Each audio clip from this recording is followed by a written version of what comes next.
Gubernur Jawa Tengah Ganjar Pranowo irit enggan berkomentar banyak mengenai pembubaran relawan Ganjar Pranowo atau GP Mania dan pencabutan dukungan untuk dirinya di pemilu 2024. Ganjar tidak masalah dengan keputusan Ketua Umum Jokowi Mania yang juga inisiator GP Mania, Immanuel Ebenezer tersebut.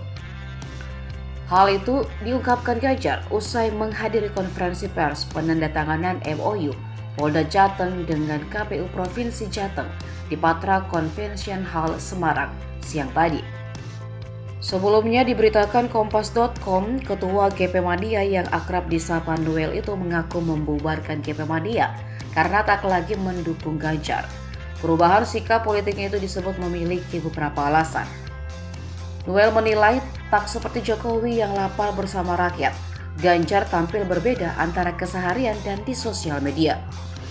Di samping itu, pihaknya menilai Ganjar gagal meyakinkan pendukungnya untuk dijadikan calon presiden 2024 mendatang.